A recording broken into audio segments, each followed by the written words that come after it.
শুভেচ্ছা আমন্ত্রণ দেশ জনপদ লাইভে সঙ্গে আছি আমি লিনি আফরোজ।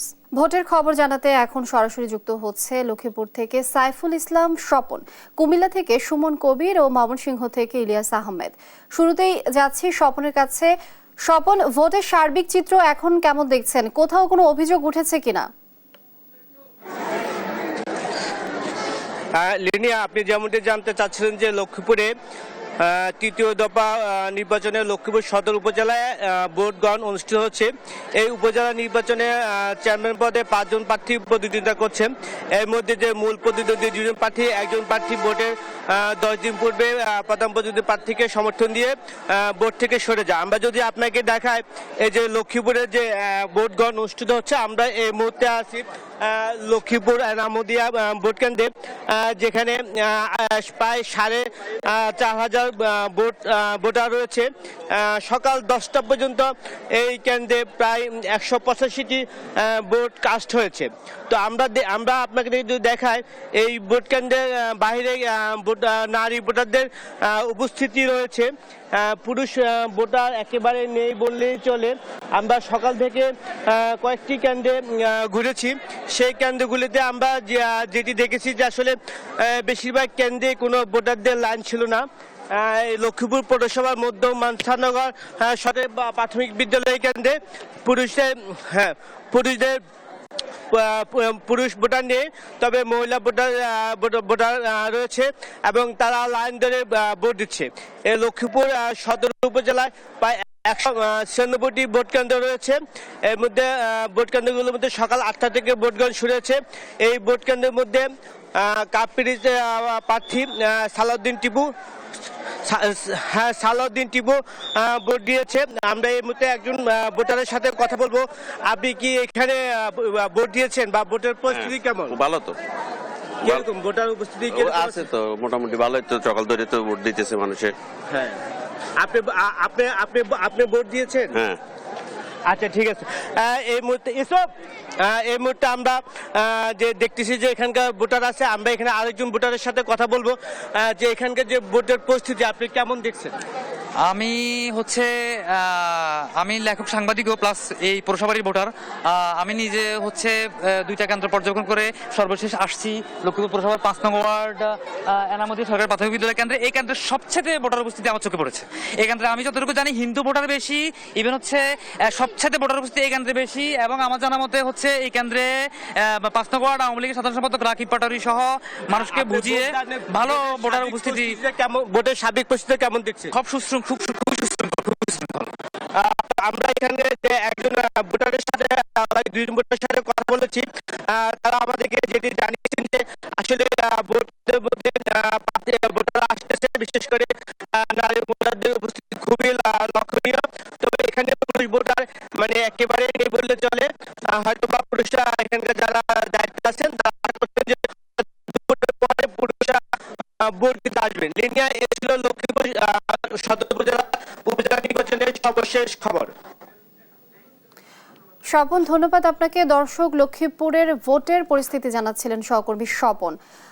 এবার দর্শক, আমরা এই বিষয়ে আরো জানতে কুমিল্লা যাচ্ছি। কুমিল্লায় আছেন সহকর্মী সুমন কবির। সুমন, আপনি জানাবেন ভোটের সার্বিক পরিস্থিতি সম্পর্কে, আর ভোট দিতে এসে ইভিএমে কোনো অসুবিধায় পড়তে হচ্ছে কিনা ভোটারদের, বিস্তারিত জানাবেন। জি লিনিয়া, আপনাকে ধন্যবাদ। আপনি যেটা বলছিলেন, আসলে কুমিল্লা আমরা দেখেছি সকাল থেকে, আসলে বুড়িচুঙ্গি উপজেলা যখন ছিলাম তখন আমরা দেখেছি ভোটার অবস্থা কিছু ভালো হয়েছে। তবে এখন আমি আছি দেবিদ্বার উপজেলা, যেখানে আমি দেখেছি ভোটার সংখ্যা আসলে অনেক কম। এখানে যে কেন্দ্রে আছে এটা গঙ্গামন্ডল, দেবিদ্বার গঙ্গামন্ডলে আছি।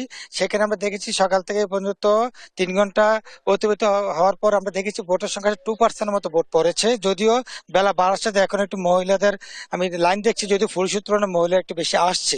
আমি যদি আপনাদের একটু জানিয়ে রাখি, কুমিল্লার প্রতিটি কেন্দ্রে আমরা দেখেছি অবাধ সুষ্ঠু নির্বাচন করার লক্ষ্যে কোনো ধরনের কোনো জ্ঞানজাম বা কোনো সমস্যার সৃষ্টি হয়নি এখন পর্যন্ত। যদিও আপনাকে জানিয়ে রাখি, কুমিল্লা নিরাপত্তার চাদর আসার ডাকনা দেওয়া আছে। আমি এখন দেবীদের উপজেলা রয়েছি। আসলে দেখতে ভোটার কেন্দ্রে আসলে ভোটার উপস্থিতি আমরা কম বেশি দেখতে পাচ্ছি যে মহিলারা কিছু ভোটার সংখ্যা এসেছে এখানে। মহিলারা আসলে তারা ভোট দিচ্ছেন, তারা বলছেন আসলে রান্না বান্না করে তারা আসছে না।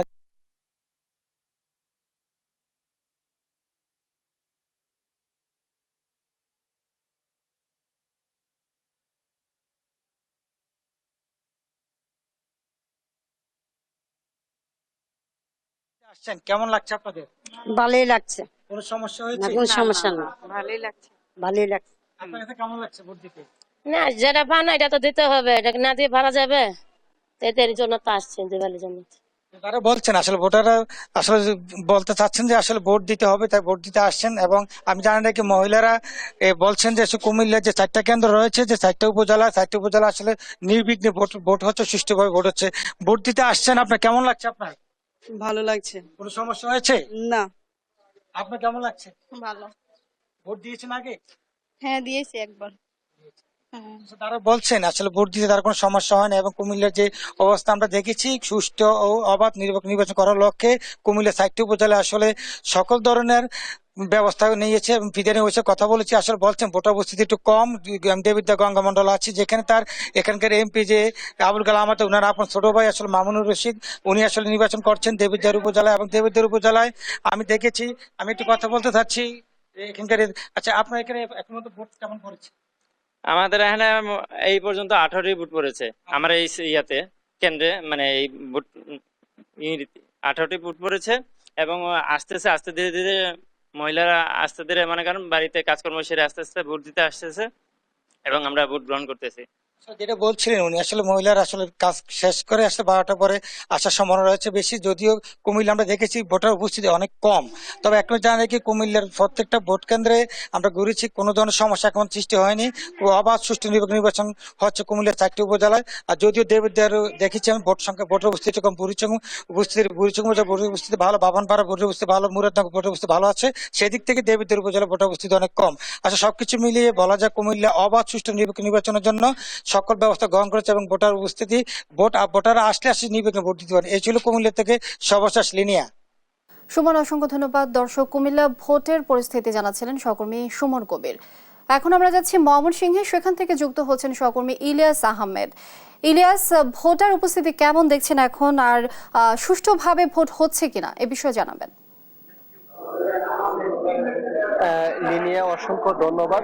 সকাল থেকেই ভোটার উপস্থিতি ময়মনসিংহের কেন্দ্রে কেন্দ্রে আমরা দেখেছি তুলনামূলকভাবে কিছুটা কম। আর আপনি যেটি বলেছেন যে সুষ্ঠু নির্বাচন হচ্ছে কিনা, এবং সকাল থেকেও আমরা এও লক্ষ্য করেছি যে ময়মনসিংহের 3টি উপজেলায় নির্বাচন অনুষ্ঠিত হচ্ছে, অর্থাৎ ময়মনসিংহের ত্রিশাল, ফুলবাড়িয়া এবং ঈশ্বরগঞ্জ উপজেলায় নির্বাচন অনুষ্ঠিত হচ্ছে। এই 3টি উপজেলায় সকাল থেকে শান্তিপূর্ণ পরিবেশের মধ্য দিয়ে কিন্তু ভোটাররা ভোট কেন্দ্রে এসে তারা কিন্তু ভোট প্রদান করছেন, অর্থাৎ ভোটাররা বলছেন যে তারা কিন্তু নির্বিঘ্নেই ভোট কেন্দ্রে আসতে পারছেন, এবং তারা তাদের পছন্দের প্রার্থীকে নির্বাচিত করার লক্ষ্যে কিন্তু তারা লাইনে দাঁড়িয়ে ভোট প্রদান করছেন। অর্থাৎ ময়মনসিংহের ত্রিশাল, ফুলবাড়িয়া এবং ঈশ্বরগঞ্জ এই 3 উপজেলায় চেয়ারম্যান পদে 41 জন, চেয়ারম্যান, ভাইস চেয়ারম্যান পদে 41 জন প্রার্থী কিন্তু তারা প্রতিদ্বন্দ্বিতা করছেন, এবং সকলেই কিন্তু সুষ্ঠু ভোটের আশা করছেন। এবং সকাল থেকে কোনো প্রার্থীও কিন্তু কোনো ধরনের অভিযোগ করেননি, এবং প্রার্থীরা বলছেন যে একেবারেই শান্তিপূর্ণ পরিবেশের মধ্য দিয়ে ভোট গ্রহণ অনুষ্ঠিত হচ্ছে, এবং তারা কিন্তু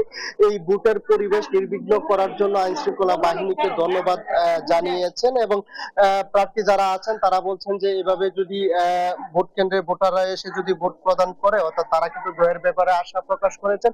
এবং আমরা কয়েকজন ভোটারদের সঙ্গে কথা বলেছিলাম, ভোটাররা বলছেন যে তারা তাদের পছন্দের প্রার্থীকে নির্বাচিত করার লক্ষ্যে কিন্তু কেন্দ্রে এসে ভোট প্রদান করছেন। অর্থাৎ 3টি উপজেলায় প্রায় 11 লাখ ভোটার তাদের কিন্তু ভোটাধিকার প্রয়োগ করবেন। যদিও আমরা সকাল থেকে বিভিন্ন কেন্দ্রে কেন্দ্রে দেখছি যে ভোটার উপস্থিতি কিছুটা কম, এবং ভোটাররা বলছেন যে বেলা বাড়ার সঙ্গে সঙ্গে হয়তো ভোটার উপস্থিতি আরো বাড়বে, সেই বিষয়টি কিন্তু তারা বলছিলেন। এবং এছাড়াও দেখেছি যে যারা প্রার্থী এবং তাদের সমর্থকরা ভোটারদেরকে ভোট কেন্দ্রে আসতে কিন্তু তারা নানান ধরনের সহযোগিতা করছেন। আমি এখন রয়েছি ময়মনসিংহের ত্রিশাল উপজেলায়, রয়েছি বাগান ইসলামিয়া একাডেমি এই কেন্দ্রতে রয়েছে। আপনি দেখতেই পাচ্ছেন যে নারী ভোটার যারা আছেন তারা কিন্তু লাইনে দাঁড়িয়ে তারা তাদের পছন্দের প্রার্থীকে কিন্তু ভোট দেওয়ার জন্য তারা লাইনে আছেন, এবং তারা কিন্তু অনেকেই ভোট দিয়ে নির্বিঘ্নে কিন্তু বের হয়ে যাচ্ছেন। আমরা একজন ভোটারের সঙ্গে একটু যুক্ত হব, জানতে চাই এই যে লাইনে দাঁড়িয়ে আছেন কেমন লাগছে মূলত ভোট দিতে এসে? ভালো লাগছে। কেমন লাগছে একটু বলেন। ভালোই লাগছে। কষ্ট হচ্ছে কিনা লাইনে দাঁড়ায়? বালাই বালাই একটু জানতে। বালাই লাগছে, কষ্ট নেই। ভোট কেন্দ্রে কিভাবে আসছে? গাড়ি জি গাড়ি লিনিয়া শুনছিলেন যে তারা কিন্তু ভোট কেন্দ্রে বিভিন্ন বাহনের যুগে কিন্তু তারা ভোট কেন্দ্রে এসেছেন, অর্থাৎ তারা তাদের পছন্দের প্রার্থীকে নির্বাচিত করার লক্ষ্যে কিন্তু তারা তাদের যে পরিবারের ছোট্ট সদস্য, সেই ছোট্ট সদস্যকে কিন্তু সঙ্গে নিয়ে কিন্তু তারা এই ভোট কেন্দ্রে এসেছেন এবং লাইনে দাঁড়িয়েছেন, অর্থাৎ দীর্ঘক্ষণ লাইনে দাঁড়িয়ে থেকে কিন্তু তারা তাদের পছন্দের প্রার্থীকে নির্বাচিত করবেন সেই লক্ষ্যেই কিন্তু তারা লাইনে দাঁড়িয়ে আছে। এছাড়াও আমরা আইন শৃঙ্খলা বাহিনীর সঙ্গে কথা বলেছিলাম, তারা বলছেন যে ভোটের পরিবেশ নির্বিঘ্ন করতে তাদের যে প্রস্তুতি, সেই প্রস্তুতি কিন্তু তারা নিয়ে রেখেছেন। ইতিমধ্যেই কিন্তু শান্তি শৃঙ্খলার মধ্য দিয়ে 3টি উপজেলাতেই ভোট অনুষ্ঠিত হচ্ছে। কোথাও কোনো ধরনের গোলযোগের খবর কিন্তু এখনো পর্যন্ত আমরা পাইনি। এই ছিল আমার কাছে ময়মনসিংহ থেকে ভোটের খবর নিয়ে সর্বশেষ তথ্য। লিনিয়া। ইলিয়াস, অসংখ্য ধন্যবাদ আপনাকে আমাদের সাথে যুক্ত হবার জন্য। দর্শক, ময়মনসিংহ থেকে আমাদের সাথে যুক্ত ছিলেন ইলিয়াস আহমেদ, আর তিনি জানাচ্ছিলেন ভোটের সার্বিক পরিস্থিতি। নরসিংদীতে ভাইস চেয়ারম্যান প্রার্থী হত্যার 7 দিন না পেরোতে এবার সন্ত্রাসীদের হাতে খুন হলেন মেহেরপাড়া ইউনিয়ন পরিষদের সাবেক চেয়ারম্যান মাহবুবুল হাসান। এ বিষয়ে দর্শক বিস্তারিত জানাতে সরাসরি যুক্ত হচ্ছেন সহকর্মী সুমন বর্মন। সুমন, আপনি একটি বিষয় জানাবেন যে এই খুনের ব্যাপারে আসলে কোনো কিছু জানতে পেরেছেন কিনা, আর এই ঘটনা কেন ঘটেছে, কি মনে হচ্ছে?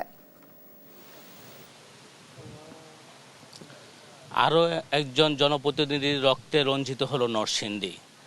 রায়পুরা উপজেলা ভাইস চেয়ারম্যান প্রার্থী সুমন মিয়া হত্যার 7 দিন না পেরিতেই এবার সন্ত্রাসীদের হাতে নৃশংসভাবে হত্যাকাণ্ডের শিকার হয়েছে মেহেরপাড়া ইউনিয়ন পরিষদের সাবেক চেয়ারম্যান এবং ইউনিয়ন আওয়ামী লীগের সাধারণ সম্পাদক মাহবুবুল হাসান।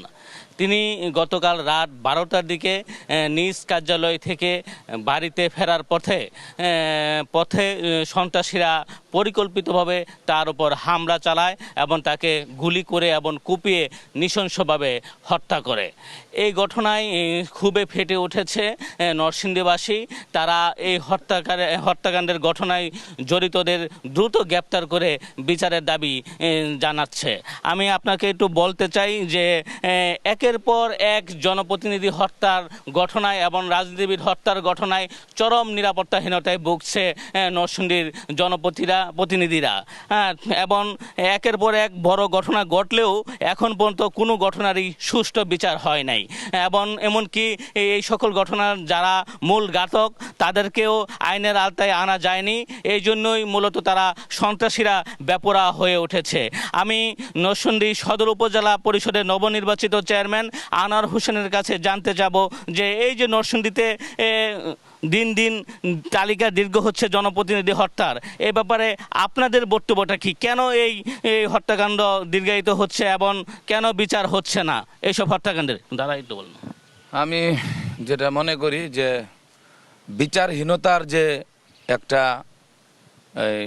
ধারা চলে আসছে, এই বিচারহীনতার কারণেই এত বড় বড় জঘন্য কর্মকাণ্ড এবং জনপ্রিয় নেতাদেরকে হত্যা করার মতো দুঃসাহস সন্ত্রাসীরা দেখাচ্ছে।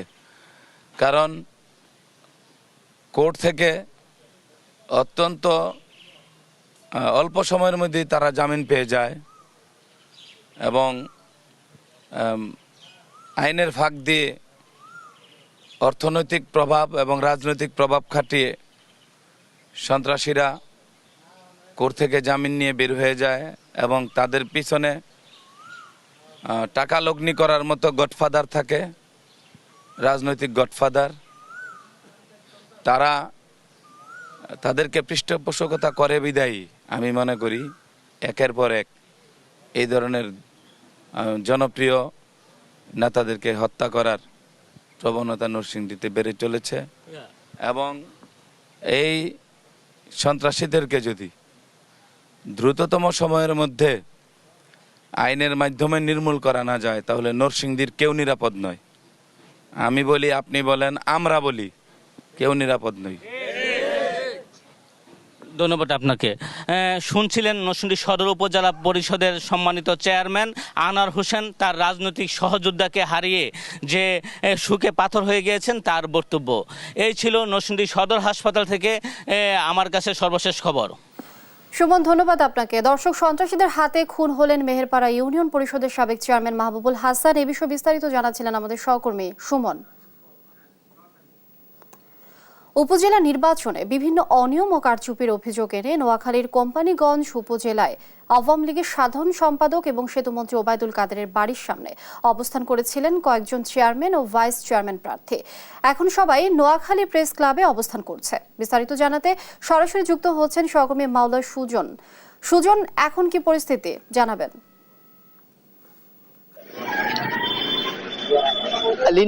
লিনিয়া, আপনি যেমনটি বলছিলেন যে নোয়াখালী নির্বাচনের পরিস্থিতির কথা, আপনাকে একটু তথ্য জানিয়ে রাখতে চাই। শুরুতে সেটা হচ্ছে যে নোয়াখালীতে আজকে 3টি উপজেলায় নির্বাচন অনুষ্ঠিত হচ্ছে। এগুলো হচ্ছে নোয়াখালী সদর উপজেলা, ব্যায়ামগঞ্জ উপজেলা এবং কোম্পানিগঞ্জ উপজেলা। তো এর মধ্যে সবচেয়ে বেশি আলোচিত হচ্ছে নোয়াখালী কোম্পানিগঞ্জ উপজেলা। এই উপজেলাটি বাংলাদেশ আওয়ামী লীগের সাধারণ সম্পাদক, সড়ক পরিবহন ও সেতু মন্ত্রী ওবায়দুল কাদেরের নিজ নির্বাচনী এলাকা এবং নিজ জন্মভূমি এবং নিজ বাড়ি এই উপজেলায়। তো এই উপজেলায় সকাল থেকে যে ভোটের চিত্র দেখা গেছে যে সেটা হচ্ছে যে সকালবেলা থেকে মোটামুটি শান্তিপূর্ণ পরিবেশে পুরো উপজেলা বিভিন্ন কেন্দ্রে ভোট গ্রহণ শুরু হয়েছে। তো আমি ভোটারদের সূত্রে যেটি জানতে পারি যে সকাল থেকে মোটামুটি তারা শান্তিপূর্ণভাবে ভোট দিতে পেরেছে এবং মোটামুটি শান্তিপূর্ণভাবে ভোট গ্রহণ শুরু হয়েছে। তো বেশ কয়েকটি কেন্দ্র ঘুরে যে চিত্র পেয়েছি যে মোটামুটি যে কোথাও কোনো তেমন একটা লম্বা লাইন দেখা যায়নি ভোটারদের, নারী বলেন পুরুষ বলেন কেউ তেমন একটা লাইন দেখা যায়নি। তবে নারী ভোটাররা আসছে আস্তে আস্তে করে কেন্দ্র। তো বেলা বাড়ার সাথে সাথে কিছু কিছু কেন্দ্র ভোটার বাড়ছে। এলিনি আপনাকে একটি তথ্য জানিয়ে রাখতে চাই, বেলা 10টা পরে যে বেশ কয়েকজন প্রার্থী এবং ভাইস চেয়ারম্যান প্রার্থী যে একজোট হয়ে সেতুমন্ত্রী ওবায়দুল কাদেরের বাড়ির সামনে একজোট হয়েছিলেন বিভিন্ন অনিয়ম এবং কারচুপির অভিযোগ এনে। তাদের অনিয়মের প্রধান অভিযোগ ছিল যে বিভিন্ন কেন্দ্রে তাদের প্রতীকের যে এজেন্ট রয়েছে তাদেরকে ঢুকতে দেওয়া হয়নি, তাদেরকে কেন্দ্র থেকে বের করে দেওয়া হয়েছে। এই ধরনের অভিযোগ এনে তারা একাধিক প্রার্থী একত্রিত হয়ে সেতুমন্ত্রী ওবায়দুল কাদেরের বাড়ির সামনে একত্রিত হয়েছিলেন। তারা সেখান থেকে বিভিন্ন অনিয়মের অভিযোগ তুলে ধরেছেন। তো সেখান থেকে তারা একটু আগে সরে গিয়ে নোয়াখালী জেলা শহরের প্রেস ক্লাবের দিকে রওনা হয়েছেন। তারা সংবাদ সম্মেলন করবেন বলে জানিয়েছেন, বিভিন্ন অনিয়ম এবং অভিযোগ তুলে ধরে। তো ধারণা করা হচ্ছে যে সে সংবাদ সম্মেলন থেকে সকল প্রার্থী একজোট হয়তো বা নির্বাচন বর্জনের ঘোষণা দিতে পারেন। লিনিয়া, এ হচ্ছে নোয়াখালীর কোম্পানিগঞ্জ থেকে আমার কাছে সর্বশেষ। সুজন, ধন্যবাদ। দর্শক, নোয়াখালী কোম্পানিগঞ্জ থেকে যুক্ত ছিলেন সহকর্মী সুজন। ঘূর্ণিঝড়ের প্রভাব পড়েছে রাজধানীর কাঁচা বাজারে। সব ধরনের সবজির দাম আবারও বাড়ছে। এ নিয়ে আরো জানাতে কারওয়ান বাজার থেকে যুক্ত হচ্ছেন সহকর্মী নিয়াজ মোরশেদ। সরাসরি যাচ্ছি তার কাছে। নিয়াজ, আপনি যুক্ত হচ্ছেন আমাদের সঙ্গে। নিয়াজ, এমনিতেই তো বাজারে নিত্যপণ্যের দাম ঊর্ধ্বমুখী, বাজারে পণ্যের দাম আবারও কেন বাড়ছে এই বিষয়টি জানাবেন এবং ক্রেতারা এ বিষয়ে কি বলছেন? হ্যাঁ, ঠিকই বলেছেন। আসলে বাজারের দাম কিন্তু আজকে সকালে এসে দেখলাম যে সব কিছুতেই আসলে ঊর্ধ্বমুখী। যদি বলি কাঁচা বাজারের কথা, কাঁচা বাজারে কিন্তু আপনার বেশ চড়া দাম রয়েছে। কোনো সবজি কিন্তু আসলে 60 টাকার নিচে পাওয়া যাচ্ছে না। এবং আমি একটু যদি বলি, আমি এখন দাঁড়িয়েছি কাঁচামরিচ যেখানে বিক্রি করে সেখানে। এটা সব থেকে আশ্চর্যের বিষয়, গতকাল কিন্তু এটি 60 টাকা দরে বিক্রি হলো, আজকে প্রায় 180 থেকে 200 টাকা দরে বিক্রি হচ্ছে। এই কারণে কিন্তু ক্রেতাদের কিন্তু এক ধরনের ক্ষোভ রয়েছে। আমরা এখানে দেখতে পাচ্ছি আসলে আপনার আমরা একটু বলি কত করে কাঁচামরিচ বিক্রি হচ্ছে? 200 টাকা, আর এগুলো ইন্ডিয়ানগুলো 180 টাকা। হঠাৎ করে কেন বিক্রি বেড়ে গেল? হঠাৎ করে মানে যে আপনার ব্যাপারীদের ভাষ্য হচ্ছে বৃষ্টির কারণে ক্ষেতের ভিতরে ডুবে গেছে, যা আছে যে জায়গায় 20 গাড়ি আসতো সে জায়গায় 5 গাড়ি আনা হয়েছে। ওই পরিপ্রেক্ষিতে দামটা একটু বেশি। যেমন ইন্ডিয়ান কালকে ছিল 120 টাকা, 100 টাকা, লাস্টে 60 টাকাও বেচা হয়েছে, আর আজকে 180 টাকা। গতকালে তো আমি একটু ক্রেতার সাথে কথা বলবো একটু।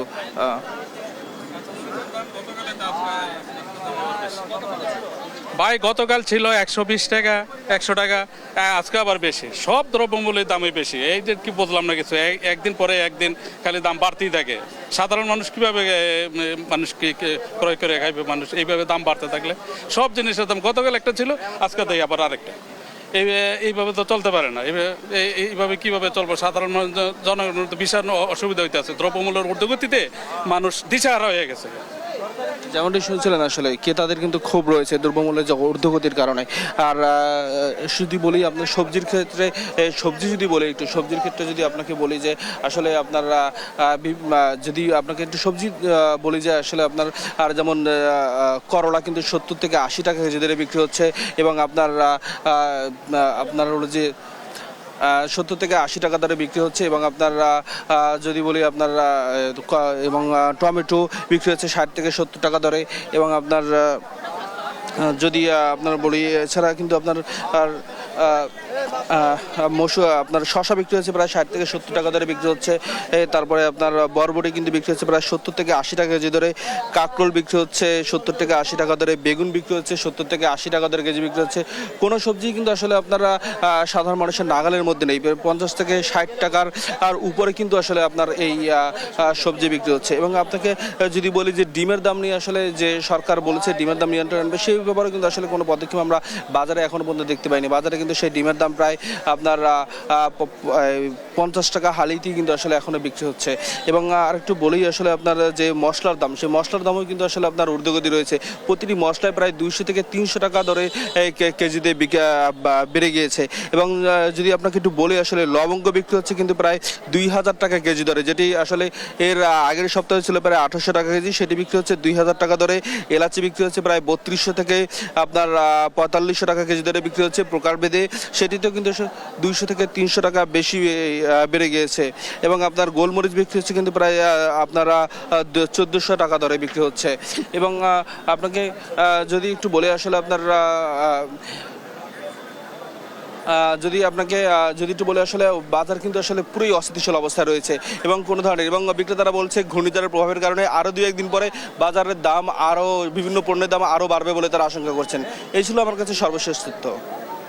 নিয়াজ, ধন্যবাদ আপনাকে। দর্শক, বাজার পরিস্থিতি জানছিলাম সহকর্মী নিয়াজের কাছ থেকে।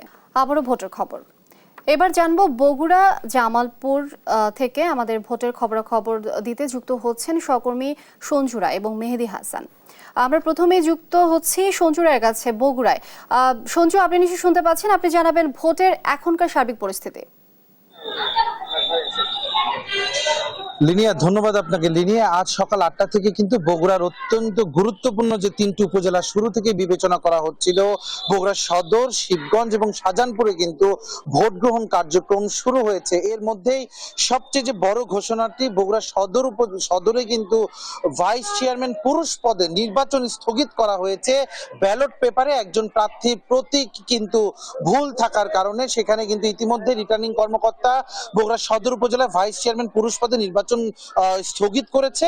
যদিও সেখানে কিন্তু আমাদের চেয়ারম্যান এবং মহিলা ভাইস চেয়ারম্যান পদে নির্বাচন চলমান থাকবে। সকাল থেকে বিভিন্ন কেন্দ্রে সুষ্ঠুভাবে ভোট গ্রহণ শুরু হলেও কিন্তু বেলা বাড়ার সাথে সাথে সদর এবং শাহজাহানপুরের একাধিক কেন্দ্রে কিন্তু বিভিন্ন প্রার্থীরা অভিযোগ করেছে তাদের এজেন্টদেরকে কিন্তু তাদের ভোট কেন্দ্র থেকে বের করে দেওয়ার কিন্তু অভিযোগ উঠেছে, যা যদিও সাথে সাথে সেগুলো কেন্দ্রগুলোতে পুলিশ এবং আইন শৃঙ্খলা বাহিনীর সদস্যরা সেখানে গিয়েছে। আমি এখন বর্তমানে দাঁড়িয়ে আছি বগুড়ার শিবগঞ্জ উপজেলার এই সেকেন্দ্রাবাদ ডিএস দাখিল মাদ্রাসায়। এখানে প্রায় ভোটার রয়েছে 3371 জন এবং সকাল থেকে যেটি দেখেছি এইখানে পুরুষ ভোটারের থেকে কিন্তু নারী ভোটারের সংখ্যা খুবই বেশি। এবং আমরা ভোটারদের কিন্তু একটি লাইন কিন্তু আমরা দেখতে পেরেছি।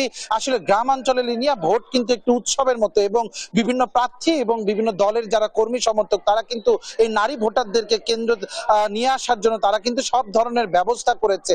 তবে প্রশাসনের প্রতি কিন্তু বিভিন্ন প্রার্থীরা যে আবেদনটি জানিয়েছে সেটি হচ্ছে যে কেন্দ্রগুলোতে যেন প্রার্থীর যে এজেন্টরা রয়েছে তারা যেন সুষ্ঠুভাবে থাকতে পারে, তাদের এজেন্টদেরকে যেন বের করে না দেওয়া হয়। তারা যেটি অভিযোগ করছে যে প্রথম এবং দ্বিতীয় ধাপে নির্বাচন কমিশন সংশ্লিষ্টদের যে কঠোর ভূমিকা তারা দেখেছে, ভোটের কেবল 3 থেকে 3.5 ঘন্টা গিয়েছে, এখন কিন্তু তারা সেই জায়গায় একটা শঙ্কা প্রকাশ করছে। যদিও প্রশাসনের যারা রয়েছে তারা কিন্তু বলছে যে শেষ পর্যন্তই সুষ্ঠুভাবে কিন্তু তারা ভোট অনুষ্ঠিত হবে এবং সেখানে কোনো কাউকে ছাড় দেওয়ার কোনো সুযোগ নেই।